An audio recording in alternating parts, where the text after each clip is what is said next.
اللہ نے تمہیں آزمائش اور ترک میں کیوں ڈالا؟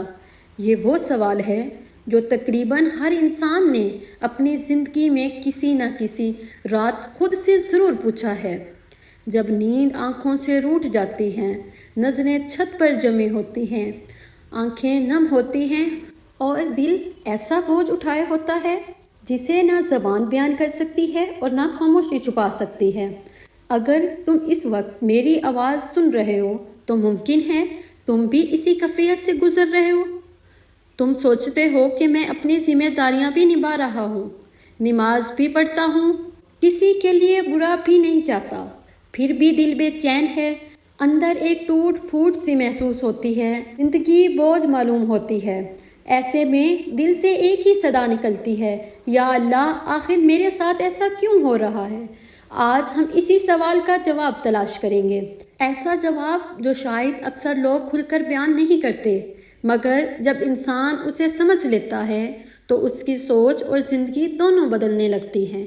اسی لیے جلدی مت کرنا، آخر تک ضرور سننا، کیونکہ ممکن ہے آنے والے چند لمحے تمہاری زندگی کا رخ بدل دیں۔ ذرا ایک مثال پر غور کرو۔ کیا تم نے کبھی دیکھا ہے کہ سونار خالص سونا کیسے تیار کرتا ہے؟ وہ اسے نہایت تیز آگ میں رکھ دیتا ہے، اتنی شدید آگ کہ عام آدمی اس کے قریب بھی زیادہ دیر کھڑا نہیں ہو سکتا۔ اس آگ میں سونا پگھلتا ہے، اس کی شکل بدل جاتی ہے اور دیکھنے والوں کو یوں محسوس ہوتا ہے جیسے وہ ختم ہو گیا ہو، لیکن حقیقت اس کے بالکل برعکس ہوتی ہے۔ سونار جانتا ہے کہ سونا تباہ نہیں ہو رہا، بلکہ اس کی ہر ملاوٹ ختم کی جا رہی ہے۔ آگ اس کی ساری کھوٹ جلا دیتی ہے اور آخر میں وہی سونا پہلے سے کہیں زیادہ خالص، زیادہ خوبصورت اور زیادہ قیمتی بن کر سامنے آتا ہے۔ بالکل اسی طرح تم بھی اس سونے کی مانند ہو، اور تمہاری آزمائش وہ آگ ہے جو تمہیں ختم کرنے کے لیے نہیں بلکہ بہتر بنانے کے لیے آئی ہے۔ مجھے معلوم ہے کہ صرف یہ بات سن لینے سے تمہارا درد فوراً ختم نہیں ہوگا، لیکن اب اس کی حقیقت کو مزید گہرائی سے سمجھتے ہیں۔ جب زندگی آرام سے گزر رہی ہوتی ہے تو انسان اپنی روزمرہ کی مصروفیات میں کھو جاتا ہے۔ صبح کام، شام تھکن، پھر نیند، عبادت بھی ہوتی ہے مگر اکثر صرف رسم بن کر رہ جاتی ہے۔ دعا بھی کی جاتی ہے لیکن دل پوری طرح حاضر نہیں ہوتا، حالانکہ اللہ تعالیٰ جو اپنے بندے سے 70 ماؤں سے بھی زیادہ بڑھ کر محبت فرماتا ہے، صرف تمہارے الفاظ نہیں بلکہ تمہارا دل چاہتا ہے۔ اسی لیے کبھی وہ تمہاری زندگی کو ایک لمحے کے لیے روک دیتا ہے، وہ چیز تم سے جدا ہو جاتی ہے جس سے تمہارا دل بہت زیادہ وابستہ ہوتا ہے، شاید کوئی رشتہ، کوئی خواب، روزگار، صحت یا کوئی اور نعمت۔ جب وہ سہارا چھین جاتا ہے تو انسان رک جاتا ہے، سوچنے لگتا ہے اور پہلی مرتبہ پوری عاجزی کے ساتھ اپنے رب کی طرف رجوع کرتا ہے۔ وہ سجدہ جو پہلے چند لمحوں کا ہوتا تھا اب طویل ہو جاتا ہے، وہ آنسو جو پہلے کبھی نہ نکلے تھے بے اختیار بہنے لگتے ہیں۔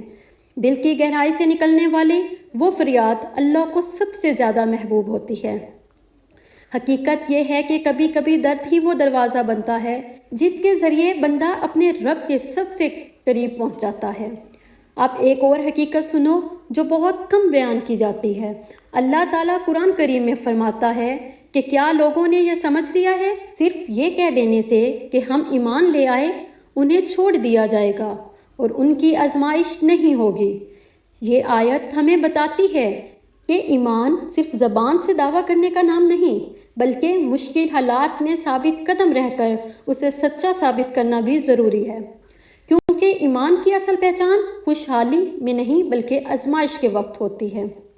وہ شخص جو سخت تکلیف میں بھی الحمدللہ کہتا ہے اور ٹوٹے ہوئے دل کے باوجود اپنے رب کے حضور سجدہ کرتا ہے، اللہ کے نزدیک بہت محبوب ہوتا ہے۔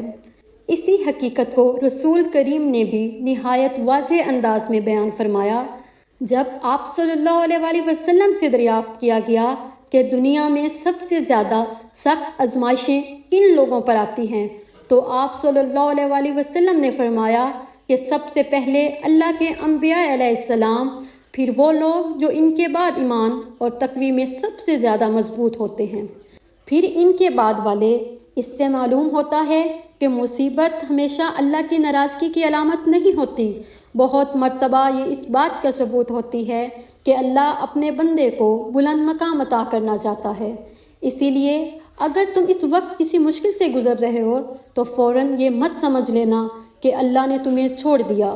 ممکن ہے حقیقت اس کے بالکل برعکس ہو۔ شاید اللہ تمہیں پہلے سے زیادہ مضبوط، پاکیزہ اور اپنے قریب بنانا چاہتا ہو۔ یاد رکھو، لوہا اگر کبھی آگ میں نہ جائے تو وہ صرف لوہا ہی رہتا ہے، لیکن جب وہ آگ اور ہتھوڑے کی ایک سختیاں برداشت کرتا ہے تو ایک مضبوط تلوار کی شکل اختیار کر لیتا ہے۔ اسی طرح آزمائشیں انسان کو کمزور کرنے کے لیے نہیں، بلکہ اس کی شخصیت کو نکھارنے اور اس کے ایمان کو مضبوط بنانے کے لیے آتی ہے۔ اب ایک اور اہم حقیقت سمجھو، کبھی کبھی تکلیف اس لیے نہیں آتی کہ تم نے کوئی گناہ کیا ہو، بلکہ اس لیے آتی ہے کہ اللہ نے تمہارے لیے ایسا بلند مقام لکھ رکھا ہوتا ہے جو صرف نیک اعمال سے حاصل نہیں ہو سکتا۔ وہ مقام صبر، ثابت قدمی اور اللہ پر بھروسے کے ذریعے عطا کیا جاتا ہے۔ اور صبر کا موقع صرف اس وقت ملتا ہے جب انسان مشکلات کا سامنا کر رہا ہو۔ آرام اور خوشحالی کے دنوں میں صبر کا امتحان نہیں ہوتا۔ اسی لیے ممکن ہے تمہاری موجودہ آزمائشیں دراصل اس عظیم انعام تک پہنچنے کا راستہ ہو جو اللہ نے پہلے ہی تمہارے لیے مقرر کر رکھا ہے۔ حدیث میں آتا ہے کہ قیامت کے دن جب صبر کرنے والوں کو ان کا اجر عطا کیا جائے گا تو دوسرے لوگ ان کے انعامات دیکھ کر آرزو کریں گے کہ کاش دنیا میں انہوں نے بھی ایسی تکلیفیں برداشت کی ہوتی تاکہ وہ بھی آج یہ عظیم اجر حاصل کر لیتے۔ یہ وہ مقام ہوگا جسے دیکھ کر عقل حیران رہ جائے گی۔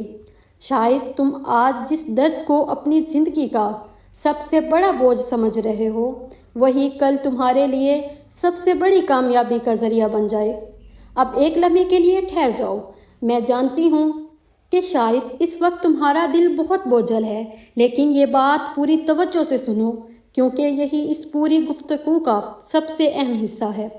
اگر تمہیں لگتا ہے کہ تم اپنی تکلیف میں بالکل تنہا ہو تو یہ صرف تمہارا احساس ہے، حقیقت نہیں۔ اللہ تعالیٰ کبھی اپنے بندے کو اکیلا نہیں چھوڑتا۔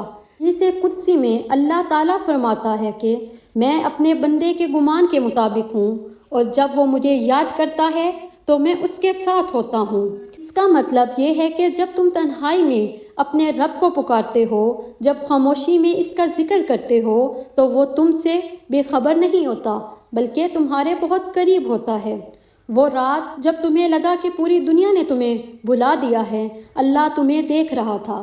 وہ لمحہ جب تم خاموشی سے چھت کو دیکھ رہے تھے اور دل ٹوٹ کر بکھر رہا تھا، تمہارا رب تمہاری ہر کیفیت سے واقف تھا۔ وہ دعا جو زبان پر نہ آ سکی، صرف آنسوؤں کی صورت میں بہہ گئی، اللہ نے اسے بھی پوری طرح سنا۔ تمہاری کوئی آہ، کوئی سسکی اور کوئی خاموش یاد اس سے پوشیدہ نہیں، اور یقین رکھو تمہاری دعا کا جواب ضرور آئے گا۔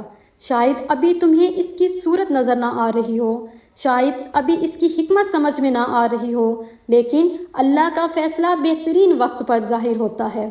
قرآن کریم میں اللہ تعالیٰ فرماتا ہے، بے شک ہر تنگی کے ساتھ آسانی ہے۔ غور کرو، اللہ نے یہ نہیں فرمایا کہ تنگی کے بعد آسانی ہے، بلکہ فرمایا کہ تنگی کے ساتھ آسانی ہے۔ یعنی جس آزمائش سے تم گزر رہے ہو اس کے اندر اللہ نے رحمت، حکمت، خیر کا راستہ بھی رکھ دیا ہے، اگرچہ ابھی وہ تمہاری نگاہ سے اوجھل ہو۔ اسی لیے آج رات ایک کام ضرور کرنا، اپنے رب کے سامنے سجدے میں چلے جانا۔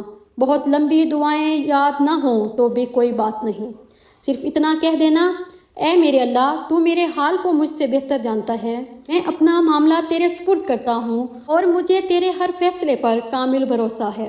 یقین رکھو اللہ کو خوبصورت الفاظ سے زیادہ تمہارے سچے دل کی ضرورت ہے، وہ ٹوٹا ہوا دل جو ہر حال میں اپنے رب کی طرف پلٹ آیا۔